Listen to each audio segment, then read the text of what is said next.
The 1970s were infamous for their bloated car designs. As American automakers embraced the mantra of bigger is better, vehicles ballooned in size, often at the expense of performance, practicality, and efficiency. With soaring gas prices and stricter emission standards, many of these oversized cars became outdated and unappealing almost immediately. Here are 10 examples of the worst offenders. Cars that prove bigger doesn't always mean better. Dear viewer, don't forget to subscribe to the channel. Thanks for your support. Number 10. The 1974 Ford Gran Torino gained pop culture fame thanks to its prominent appearance in the hit TV series Starsky and Hutch. However, while it looked the part of a cool, sporty car, the Gran Torino of this era struggled to deliver on performance and practicality. Its design and engineering reflected many of the challenges faced by American automakers in the mid-1970s, a period marked by rising government regulations, increasing vehicle weights, and the looming energy crisis. By 1974, the Gran Torino had become noticeably heavier due to stricter federal safety regulations, including larger bumpers mandated to meet crash standards. The added weight significantly impacted the car's performance, making it feel sluggish even with the larger V8 engine options. The heavy chassis also led to poor handling, especially compared to smaller, nimbler cars arriving from European and Japanese manufacturers. While the Gran Torino was available with a variety of engines, the base models came equipped with a 250 cubic inch inline 6 or a 302 cubic inch V8, both of which were underpowered for the car's size and weight. Even the optional larger engines, like the 351 Cleveland or the 460 cubic inch V8, struggled to provide the kind of performance that the car's sporty image promised, as emissions regulations and lower compression ratios had drastically reduced horsepower outputs. This left the Gran Torino feeling like a car with a strong exterior image but disappointing mechanical substance. The energy crisis of the 1970s made gas guzzlers like the Gran Torino increasingly impractical for the average consumer. Even the smaller engines were far from fuel efficient, while the larger V8s drained gas tanks at an alarming rate, making the car costly to run during a time when fuel prices were skyrocketing. Many buyers began seeking more economical options, which put cars like the Gran Torino at a significant disadvantage. While the Gran Torino was generally considered attractive, its bulky size and sweeping fastback lines began to look outdated as automotive design shifted towards smaller, more efficient vehicles. The long hood and short deck proportions were a holdover from the muscle car era, which was rapidly losing relevance in the face of changing consumer preferences. The oversized chrome bumpers, required by 1968 safety regulations, further detracted from the car's sporty. The Gran Torino's suspension was tuned more for comfort than precision, leading to a floaty ride that didn't inspire confidence in corners or at high speeds. The car's size and weight contributed to body roll, while the power steering often felt overly light, making the driving experience less engaging compared to newer, more agile competitors. This lack of refinement was particularly noticeable when compared to smaller imported cars that were gaining traction in the US market. The Gran Torino achieved lasting fame as the car of choice for the titular characters in Starsky and Hutch. Its bright red paint job with the iconic white stripe made it instantly recognizable and gave the car a cool factor that boosted its desirability despite its flaws. This pop culture exposure ensured that the Gran Torino remained a favorite among collectors and enthusiasts. Ford offered the Gran Torino in multiple body styles, including a two-door coupe, four-door sedan, and station wagon, making it versatile enough to appeal to a wide range of buyers. This variety allowed customers to tailor the car to their needs, whether they wanted a family-friendly sedan or a sportier coupe. The Gran Torino featured a spacious and comfortable interior with plush seating and a range of available options like air conditioning and power accessories. Its size made it an excellent highway cruiser, with ample room for passengers and luggage, which appealed to families and long-distance drivers. Compared to more expensive muscle cars and luxury vehicles, the Gran Torino was priced competitively, making it accessible to a broader audience. This affordability helped Ford sell a significant number of Gran Torinos, even as its performance credentials failed to live up to its image. The 1974 Gran Torino is often remembered more for its role in pop culture than for its actual performance as a car. While its design captured the spirit of American muscle, it struggled to adapt to the changing landscape of the 1970s, which demanded lighter, more efficient, and better handling vehicles. Today, the Gran Torino is celebrated by enthusiasts for its nostalgia and visual appeal, but remains a symbol of an era when American cars faced increasing challenges from both regulatory pressures and foreign competition. The 1974 Ford Gran Torino exemplifies the difficulties faced by American automakers in the mid-1970s. While it was visually striking and benefited from pop culture exposure, its excessive weight, underwhelming engines, and fuel inefficiency held it back from true greatness. Number 9. The 1975 Cadillac El Dorado, marketed as a top-tier luxury coupe, epitomized the excesses of mid-1970s American automotive design. As a front-wheel drive luxury car, the El Dorado was meant to project sophistication and comfort, but its enormous size, poor agility, and reliability concerns ultimately made it feel outdated. While the car succeeded in offering a luxurious interior and bold styling, its drawbacks overshadowed its potential, particularly as the automotive market began shifting toward more efficient and practical vehicles. The El Dorado stretched over 224 inches long, with a wheelbase of 126.3 inches, making it one of the largest coupes on the market. Its massive size made it difficult to maneuver in urban settings, with tight parking spaces and narrow streets posing serious challenges for drivers. The sheer bulk also contributed to a significant curb weight of nearly 5,000 pounds, which negatively impacted handling, braking, and fuel economy. Despite being a front-wheel drive car, which was intended to improve traction and handling, the El Dorado's excessive weight and length negated any benefits. The suspension prioritized a soft, floaty ride over precise handling, leading to excessive body roll during cornering. Steering was over-assisted and lacked feedback, leaving drivers with a disconnected feel of the road, especially at higher speeds. The El Dorado faced notable issues with its mechanical components, particularly its massive 8.2-liter, 500 cubic inch V8 engine. The engine, while powerful on paper, was hampered by emissions equipment that strangled performance, leading to sluggish acceleration and frequent maintenance needs. The transmission, a THM 425 3-speed automatic, was also prone to wear and reliability issues, especially when tasked with handling the engine's torque in such a heavy vehicle. Electrical gremlins, a common issue in luxury cars of the time, further eroded the El Dorado's reliability, with power windows, seats, and other accessories prone to failure. The 8.2-liter V8 was the largest production engine of the time, but it delivered poor performance for its size, with a mere 190 horsepower due to emissions restrictions. Fuel economy was abysmal, with the El Dorado averaging 8 to 10 miles per gallon, making it an impractical choice during the ongoing energy crisis of the 1970s. Buyers increasingly sought more efficient alternatives, leaving the El Dorado out of step with market demands. While the El Dorado's styling was bold and imposing, it failed to evolve with the times. Its massive grille, oversized proportions, and extensive use of chrome felt excessive as other luxury brands began shifting towards sleeker, more understated designs.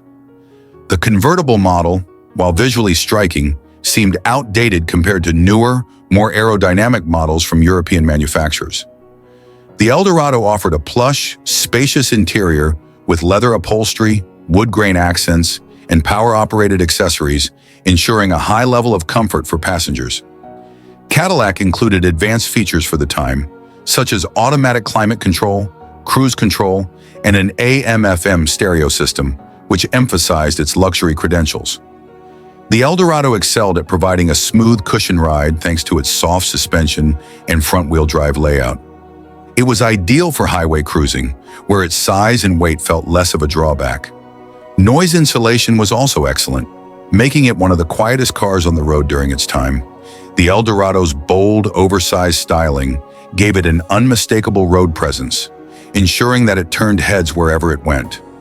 The convertible model, in particular, became a status symbol, appealing to buyers who valued showmanship over practicality. As part of the Cadillac El Dorado lineage, the 1975 model retained its position as a luxury flagship for the brand, appealing to loyal Cadillac buyers who associated the nameplate with prestige. The El Dorado also offered exclusivity, particularly with the convertible model, which was one of the last American-made full-size convertibles of the era. The 1975 Cadillac El Dorado serves as a reflection of the excess and ambition of American luxury cars in the mid-1970s.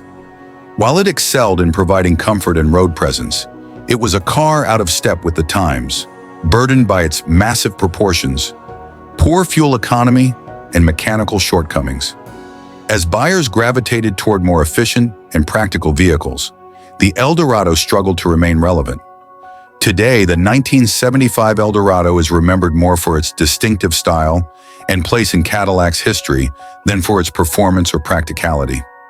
It holds a nostalgic charm for enthusiasts who appreciate the boldness of 1970s automotive design, even as it serves as a cautionary tale about the challenges of adapting to changing market demands. The 1975 Cadillac El Dorado was a luxury icon that ultimately fell victim to the very excess it sought to embody. Number 8. By 1976, the Chevrolet Impala, once an icon of style and performance, had become a shadow of its former self. Introduced in 1958 as a flagship full-size car, the Impala was known for its sleek design, powerful engines, and innovative features. However, the 1976 model, part of the fourth generation, 1971 to 1976, reflected the challenges of the era: bloated dimensions, poor fuel efficiency, and uninspired styling. In a decade marked by rising fuel costs, tightening emission standards, and shifting consumer preferences, the Impala felt increasingly outdated. The 1976 Impala was enormous, measuring over 222 inches in length and riding on a 121.5-inch wheelbase. Its size made it cumbersome to maneuver in urban environments, with parking and tight turns proving to be a challenge. The car's weight, which tipped the scales at over 4,200 pounds for most models, negatively impacted both performance and fuel efficiency. The base engine was a 250 cubic inch, 4.1-liter, inline-six, producing a meager 110 horsepower, making it underpowered for a car of this size. Optional V8 engines, including the 350 cubic inch, 5.7-liter, and 400 cubic inch, 6.6-liter variants, offered more power but were heavily restricted by emissions controls, resulting in sluggish acceleration. The 454 cubic inch, 7.4-liter V8, the top-tier option, delivered better performance but was notoriously thirsty, averaging as low as 8 to 10 miles per gallon. The fuel crisis of the 1970s highlighted the Impala's inefficiency, making it an impractical choice for many buyers. The Impala's design for 1976 was bulky and lacked the elegance or excitement of its earlier models. The car featured oversized chrome bumpers mandated by federal safety regulations, which disrupted its proportions and made it appear heavy and clunky. Boxy lines and a high beltline contributed to its dated appearance, especially as competitors began adopting sleeker, more modern designs. The Impala's soft suspension delivered a smooth ride, but came at the expense of handling, with excessive body roll and vague steering, making it difficult to drive enthusiastically. The car's heavy weight further compromised braking performance and acceleration, even with the more powerful V8 options. Base models, equipped with a 6-cylinder engine, felt especially underpowered, struggling to move the massive car with any sense of urgency. The 1970s were notorious for declining build quality in American cars, and the Impala was no exception. Reports of rust-prone body panels, loose interior fittings, and mechanical reliability issues plagued the model, tarnishing its reputation. Owners frequently complained about squeaks and rattles, as well as issues with the transmission and electrical systems. The Impala's large size translated to a roomy interior, offering ample space for passengers and a generous trunk for cargo. Comfortable bench seats and a focus on ride comfort made it a popular choice for families and long-distance cruising. The Impala was priced competitively for a full-size car, making it an accessible option for buyers seeking a large traditional American sedan. Chevrolet's extensive dealer network and reputation for affordability helped maintain its appeal, even as the car grew increasingly outdated. Chevrolet offered a wide range of trims, engines, and options for the 1976 Impala, allowing buyers to tailor the car to their preferences. Popular options included power windows, air conditioning, an AM/FM radio, and upgraded interior materials, which added a touch of luxury to the otherwise plain design. Despite its flaws, the Impala's basic mechanical components were generally robust, allowing many examples to remain on the road for decades. The car's simplicity made it relatively easy to repair, further contributing to its longevity in the hands of budget-conscious buyers. The 1976 Chevrolet Impala marked the end of the fourth generation and a turning point for the model. As one of the last full-size cars before Chevrolet downsized the Impala in 1977, the 1976 model was emblematic of the excesses of the era. Its bloated size, poor fuel economy, and uninspired styling reflected the challenges facing American automakers in the wake of the energy crisis and changing consumer preferences. While the Impala remained a popular nameplate, the 1976 model is often seen as a low point in its history. It failed to capture the excitement and innovation that had defined earlier models, serving instead as a relic of a bygone era. The 1976 Chevrolet Impala struggled to stay relevant in a rapidly changing automotive landscape. Its bloated dimensions, poor fuel efficiency, and uninspired design alienated buyers looking for modern, practical cars. While it retained some appeal as an affordable, spacious family vehicle, it was ultimately a car that felt out of step with the times. Number 7. The 1978 Lincoln Continental epitomized the excessive size and bold styling of American luxury cars in the 1970s.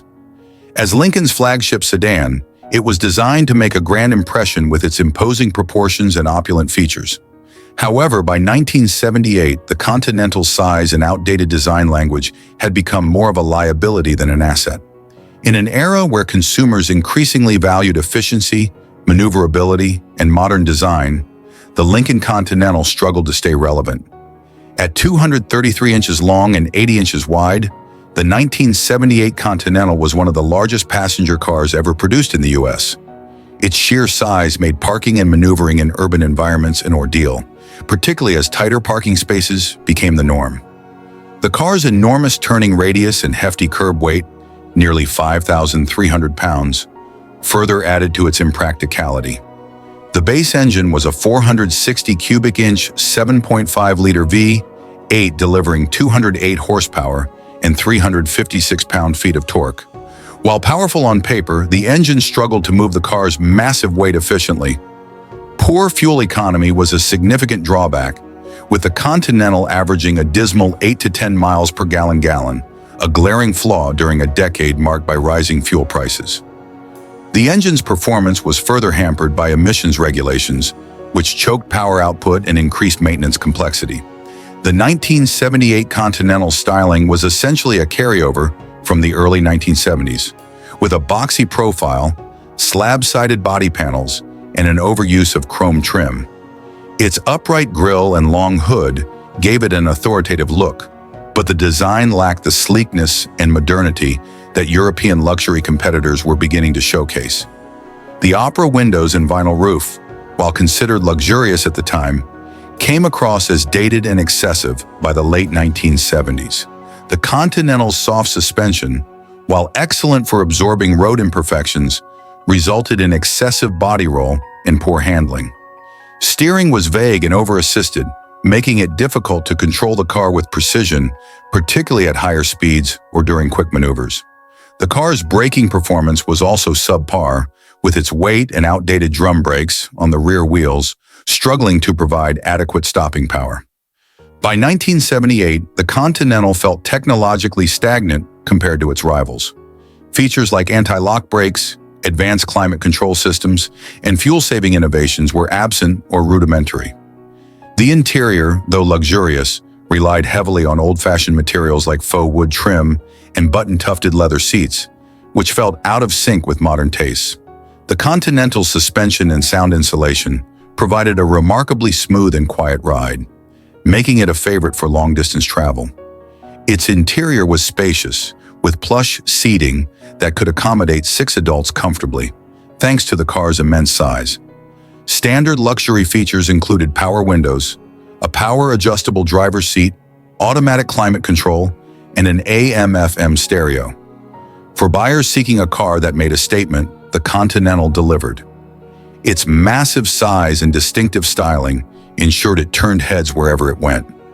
The car's imposing grille and signature Continental spare tire hump on the trunk lid were iconic design elements that appealed to traditional luxury buyers. Despite its drawbacks, the Continental was well built, with a robust body-on-frame construction that contributed to its reputation for durability. Its heavy-duty components made it a reliable workhorse for those who could afford its high running costs. The Continental's association with wealth and prestige ensured it remained desirable among buyers who valued tradition over innovation. It was a popular choice for limousine conversions and chauffeured vehicles, further cementing its image as a car for the elite. The 1978 Lincoln Continental represented the end of an era. It was the final year of the 5th-generation model before Lincoln introduced a downsized version in 1980 to adapt to changing market demands.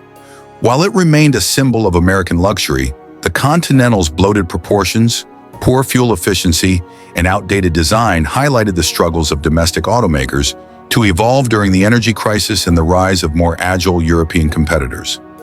In retrospect, the 1978 Continental serves as both a relic of 1970s excess and a cautionary tale about the risks of clinging to outdated design philosophies. While it retained a loyal following among traditional luxury buyers, it was clear that the market was moving in a different direction, one that emphasized efficiency, innovation, and modern styling. The 1978 Lincoln Continental, with its immense size and unapologetically bold design, was a quintessential 1970s luxury car. However, its impracticality, inefficiency, and lack of modern features made it feel out of place in a decade that increasingly valued practicality and innovation. Number 6, the Pontiac Grandville was introduced in 1971 as Pontiac's top-of-the-line full-size model, marketed as a premium luxury car. By 1975, however, the Grandville was showing its age in a market that was rapidly moving away from massive, fuel-guzzling vehicles. Although it maintained its grand presence and offered a roomy, comfortable ride, the 1975 Grandville's heavy body, poor fuel efficiency, and outdated design made it a relic of a fading era of American automotive excess. The Grandville's massive proportions, stretching nearly 230 inches long, made it one of the largest cars of its time. Weighing close to 5,000 pounds, the car's sheer bulk significantly impacted its performance and handling. Its styling, with slab-sided body panels, overuse of chrome trim, and exaggerated grille design, felt dated and uninspired in a decade that was slowly shifting towards sleeker, more aerodynamic designs.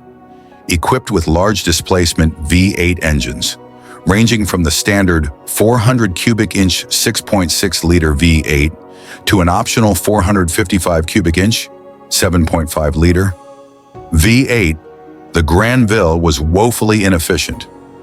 Fuel economy hovered around 8 to 10 miles per gallon, a major drawback during the ongoing energy crisis of the 1970s.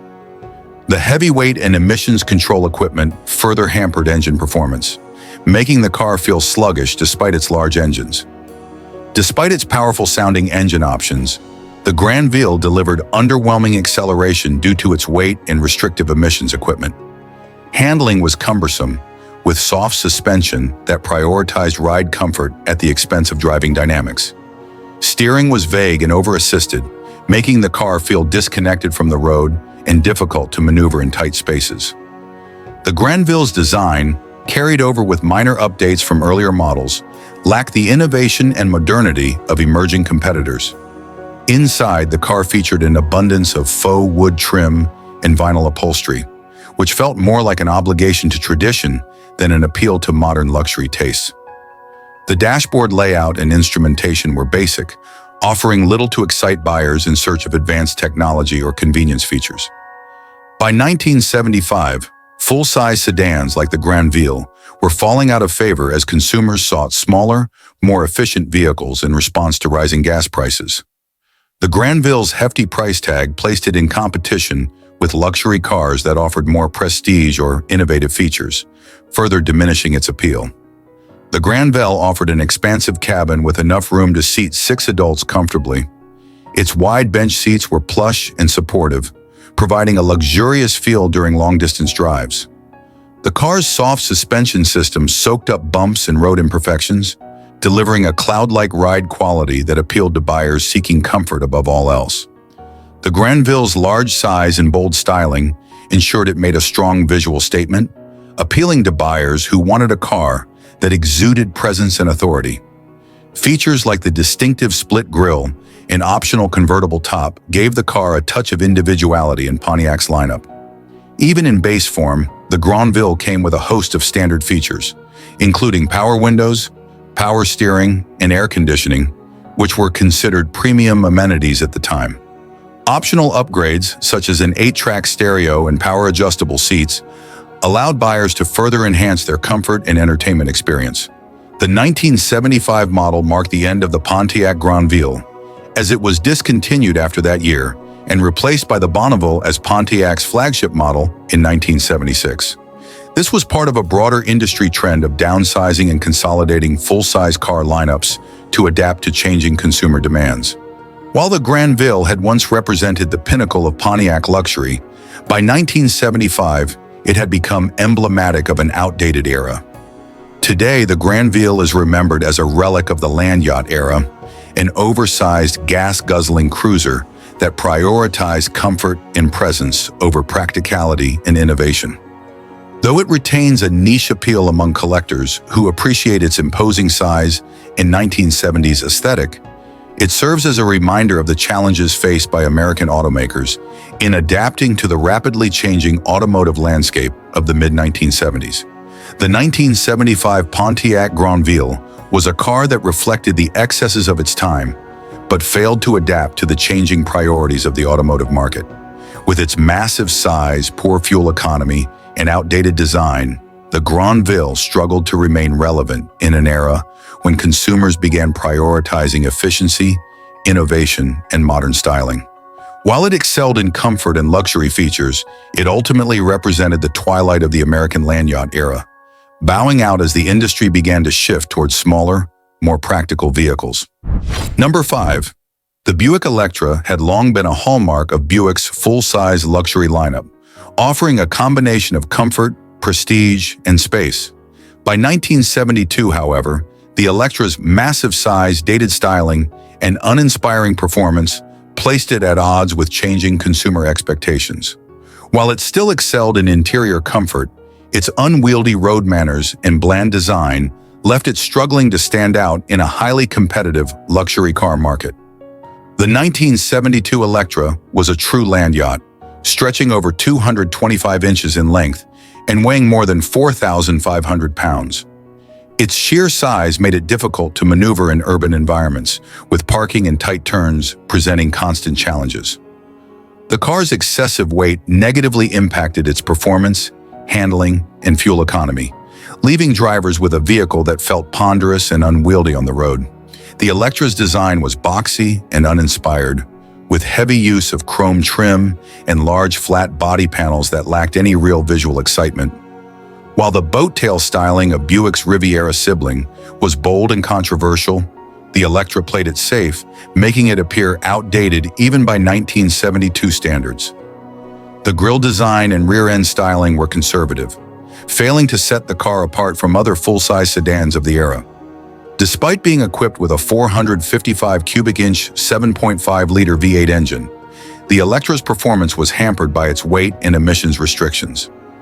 The engine delivered 225 horsepower net and 360 pound-feet of torque, which was sufficient for cruising but left the car feeling sluggish when accelerating.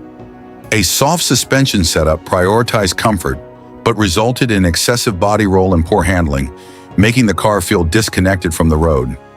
The large displacement engine was a notorious gas guzzler, averaging around 9 to 12 miles per gallon. With rising fuel prices in the early 1970s, the Electra's thirst for fuel became a significant drawback for buyers. The combination of poor mileage and a hefty curb weight underscored the car's inefficiency during an era when consumers began to value economy and practicality. The Electra's features and interior design were comfortable but uninspired, relying on traditional luxury cues like wood grain trim, vinyl upholstery, and bench seating. Advanced technology or modern conveniences were largely absent, with many of the car's offerings feeling dated compared to competitors that introduced more cutting-edge features. Buick's reluctance to push boundaries with the Electra left it overshadowed by more innovative full-size cars in the luxury market. The Electra offered a cavernous interior with enough room to seat 6 adults comfortably. Legroom and headroom were generous, making the car ideal for long road trips or chauffeuring passengers in style. The car's suspension system absorbed bumps and road imperfections with ease, providing a supremely comfortable ride. Buick's focus on isolating passengers from road noise and vibration ensured a serene driving experience, appealing to buyers who prioritize comfort above all else. The Electra's large size and Buick's reputation for quality gave it an air of prestige, appealing to buyers who wanted a full-size luxury car without stepping up to a Cadillac. Features like standard power windows, air conditioning, and optional power seats added to the car's luxury appeal. The 1972 model year marked the end of the third-generation Electra, as Buick introduced a redesigned version in 1973 that was slightly more modern and refined. However, the Electra remained a symbol of an era when bigger was considered better, even as consumer preferences began to shift toward more practical, efficient vehicles. Today, the 1972 Buick Electra is remembered as a quintessential land yacht, offering immense size and comfort, but struggling to keep up with the changing automotive landscape of the 1970s. It serves as a reminder of a time when American automakers prioritized excess and comfort over efficiency and innovation. The 1972 Buick Electra encapsulated the best and worst of 1970s American luxury cars. While it excelled in providing interior space, comfort, and a smooth ride, its massive proportions, bland styling, and underwhelming performance made it feel outdated in a market that was beginning to value efficiency and modernity. Despite its flaws, the Electra remains an icon of its era, beloved by enthusiasts who appreciate its size, presence, and connection to the golden age of American land yachts. Number 4. The 1973 Mercury Marquee was part of the full-size lineup offered by Ford's luxury division. As a flagship model for Mercury, it promised opulence and comfort, but came at the expense of performance, agility, and modern styling. While its plush ride catered to traditional luxury buyers, its immense size and lack of handling precision alienated a growing segment of drivers looking for more dynamic full-size cars. At nearly 19 feet long and over 4,500 pounds, the Marquee was a true behemoth. Its immense size made it difficult to maneuver, especially in urban environments. Tight parking spaces and narrow streets proved to be constant challenges for drivers. The bulky dimensions contributed to poor handling and sluggish acceleration, making the car feel unwieldy on the road. The Marquee came standard with a 429 cubic inch 7.0-liter V8 engine producing 208 horsepower net under the new SAE ratings. Despite the large engine, the car's weight and emissions control restrictions stifled performance, leading to slow acceleration and lackluster passing power. The suspension was tuned for maximum comfort, resulting in excessive body roll during cornering and a floaty driving experience. The Marquee's boxy, conservative design was a carryover from earlier models, and while it looked imposing, it lacked the sleekness or innovation of emerging competitors. Its heavy use of chrome trim and vinyl roof options gave it a traditional luxury appearance, but it failed to excite buyers looking for something more contemporary. Compared to sleeker models from GM's Oldsmobile and Buick divisions, the Marquee appeared dated and uninspired. Like most full-size cars of the era, the Marquee suffered from abysmal fuel economy. With averages around 9 to 12 miles per gallon, it was a gas guzzler during a time when fuel prices were rising. Its inefficient engine and heavy frame made the Marquee costly to operate, discouraging potential buyers in the early days of the 1970s energy crisis. The Marquee prioritized comfort to the detriment of responsiveness, with steering that felt vague and brakes that struggled to confidently stop the massive car. Its long wheelbase and soft suspension ensured a smooth ride, but made it difficult to control at higher speeds or on winding roads.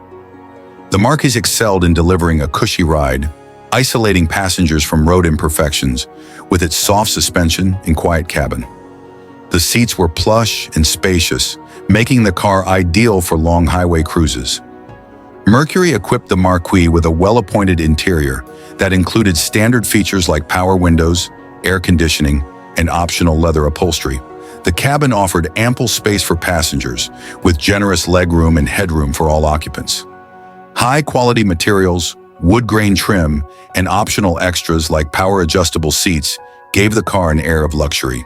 The Marquee's massive size and chrome-laden design gave it an imposing road presence, appealing to buyers who wanted a car that stood out. Its appearance carried the prestige of Mercury's upscale brand identity, even if the design itself wasn't groundbreaking. The 1973 Mercury Marquee represented the height of traditional American luxury sedans before the automotive landscape shifted toward efficiency and smaller vehicles. Its size and comfort were its greatest strengths, but also its biggest liabilities as consumer preferences began to evolve. By the mid-1970s, the energy crisis and stricter emissions regulations forced automakers to reconsider their full-size offerings. The Marquee, like many of its competitors, was caught in the middle of this transition, trying to maintain its identity as a land yacht while struggling to adapt to changing times. Today, the 1973 Marquee is remembered as a quintessential example of early 1970s American luxury, spacious and comfortable, but also inefficient and out of touch with the demands of the era. The 1973 Mercury Marquee epitomized the priorities of American luxury cars at the time: size, comfort, and presence. While it excelled in creating a serene, cushy ride for passengers, its outdated styling, unwieldy handling, and poor fuel economy rendered it uncompetitive in a market that was slowly shifting toward more modern, efficient designs. It remains a nostalgic symbol of a bygone era when bigger truly meant better, at least on paper. Number 3, the 1974 Oldsmobile 98 was a flagship model in General Motors' lineup, marketed as a spacious and comfortable full-size luxury sedan. While it provided a well-appointed interior and a plush ride, it fell short in critical areas like fuel efficiency and performance, issues exacerbated by its massive size and the economic challenges of the mid-1970s. At over 19 feet long and weighing nearly 5,000 pounds, the Oldsmobile 98 was one of the largest sedans on the market. Its enormous size made it difficult to maneuver in tight spaces, and parking the car in urban environments was a challenge for most drivers. The weight of the vehicle negatively impacted acceleration and braking, creating a sluggish and unresponsive driving experience. The 1974 Oldsmobile 98 came equipped with a 455 cubic inch, 7.5-liter V8 engine, which produced 230 horsepower net. While this engine was powerful on paper, its performance was stifled by the car's weight and emissions equipment. Acceleration was underwhelming, and the car struggled to maintain passing speeds on highways. The 3-speed turbo hydromatic transmission was smooth, but didn't offer the responsiveness needed to make the driving experience engaging.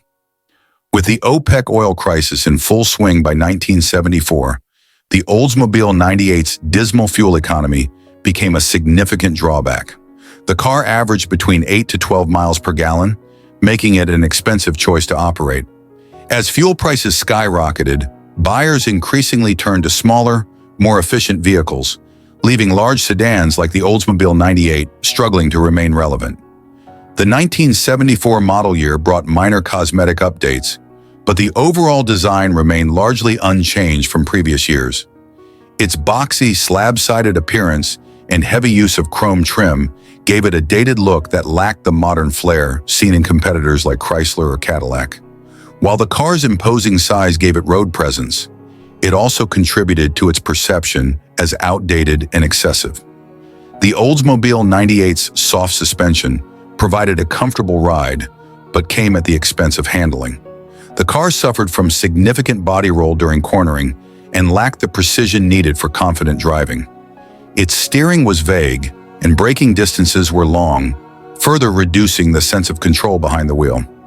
The cabin of the Oldsmobile 98 was spacious and comfortable, featuring plush seating, high-quality materials, and a host of standard features.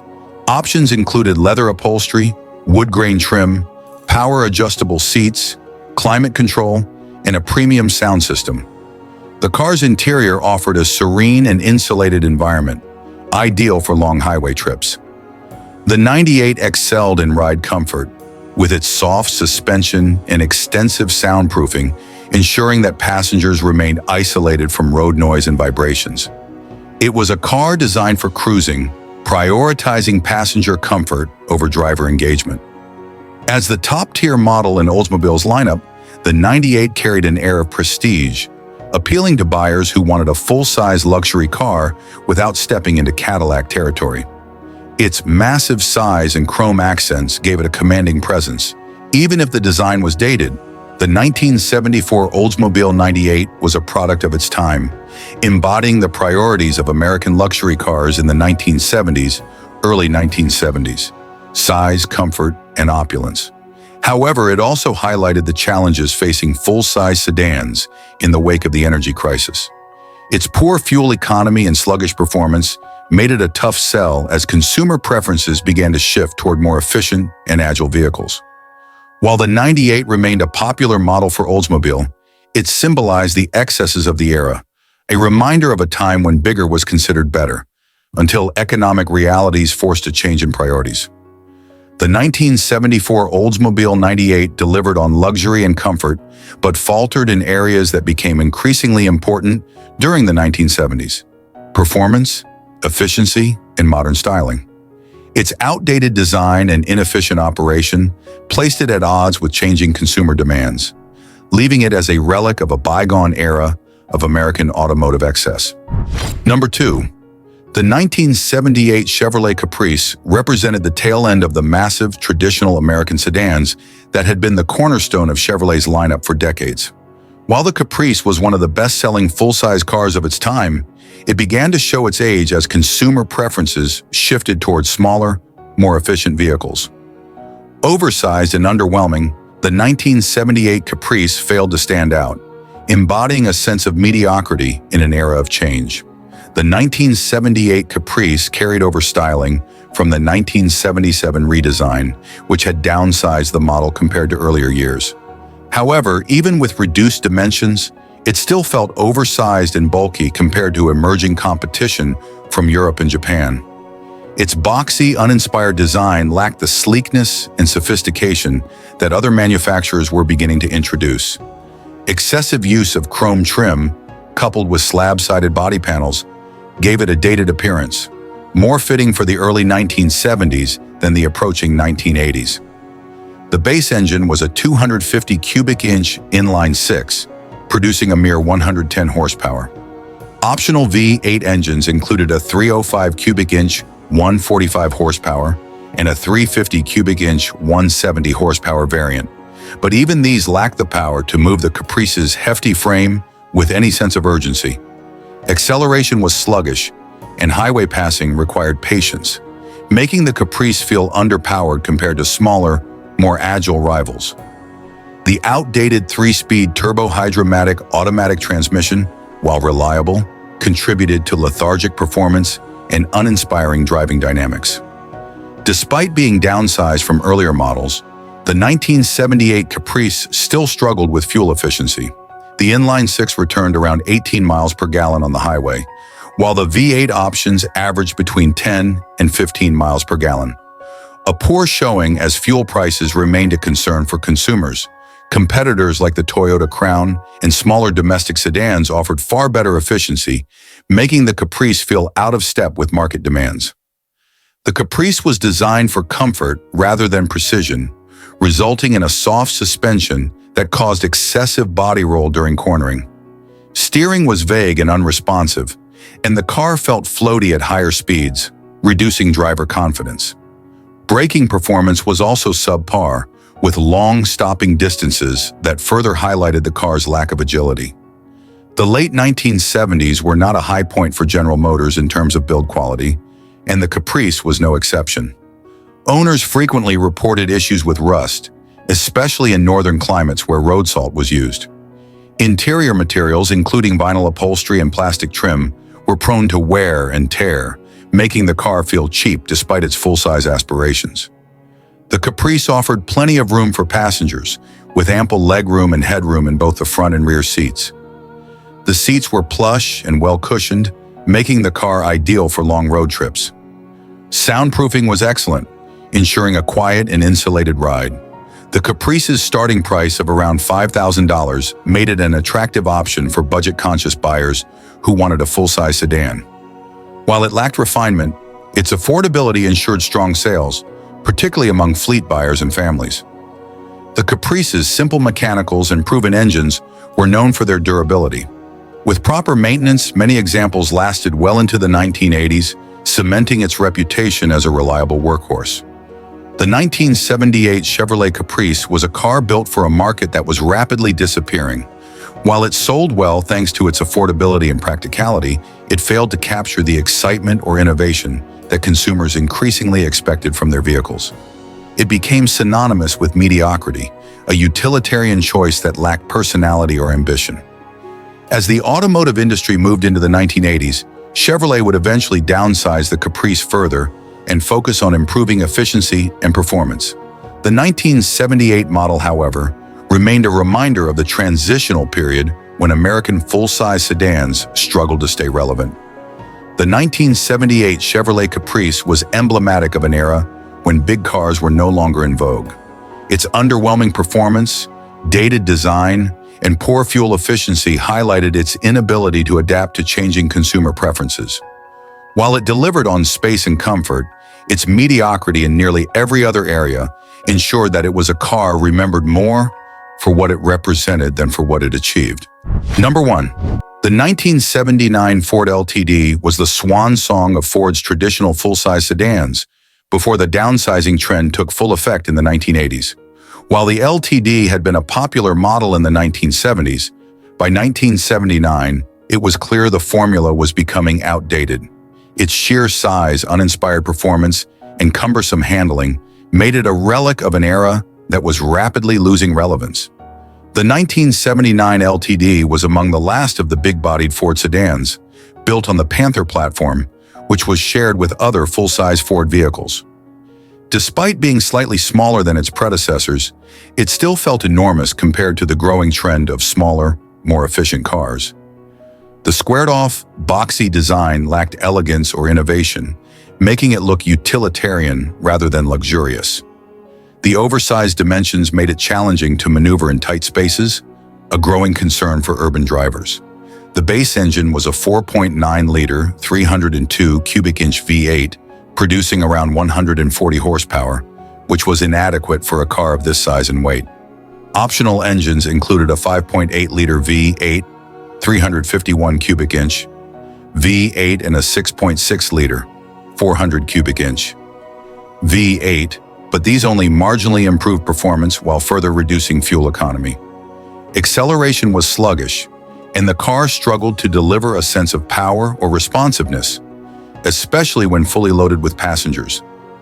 The 3-speed automatic transmission, standard across the lineup, contributed to the LTD's lethargic driving experience. The LTD prioritized comfort over handling, resulting in a soft suspension that caused excessive body roll in corners. Steering was vague and imprecise, making the car feel disconnected from the road. Braking performance was also subpar, with long stopping distances that further emphasized its lack of agility. The 1979 oil crisis heightened consumer awareness of fuel efficiency, and the LTD failed to deliver in this area. With average fuel consumption ranging from 10 to 15 miles per gallon, it was far less economical than smaller competitors from domestic and foreign manufacturers. The high fuel costs further alienated buyers who were increasingly seeking practicality over size. While competitors were experimenting with sleeker designs and advanced features, the LTD remained firmly stuck in the past. Its interior, while spacious, featured outdated materials and designs that failed to evoke a sense of luxury or modernity. Buyers found little to excite them in the LTD, as it offered neither the performance of sportier cars nor the refinement of true luxury vehicles. The LTD's cavernous interior provided ample legroom and headroom for all passengers, making it a comfortable choice for families and long road trips. The trunk was similarly massive, offering plenty of space for luggage or cargo. The soft suspension ensured a smooth and cushioned ride over rough roads, appealing to buyers who prioritized comfort over handling. Noise insulation was excellent, creating a quiet cabin environment that suited highway cruising.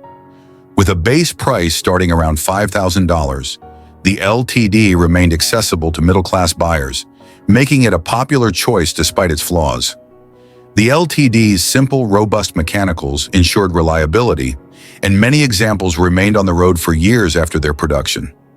The 1979 Ford LTD marked the end of an era for full-size American sedans. While it retained some of the comfort and practicality that had made it a popular choice in earlier years, it was increasingly seen as a dinosaur in a market that was evolving towards smaller, more efficient, and more dynamic vehicles. Ford would respond to the changing times by significantly downsizing the LTD in 1980, aligning it with the emerging trend of more compact and fuel-efficient designs. The 1979 model, however, remains a reminder of the excesses of the 1970s and the challenges American automakers faced in adapting to a new automotive landscape. The 1979 Ford LTD was a car that symbolized the outdated approach to full-size sedans as the 1970s came to a close. Its bulkiness, poor handling, and uninspired performance made it feel out of step with consumer preferences. While it delivered on space and comfort, it ultimately fell short in nearly every other area, making it one of the less remarkable vehicles of its time.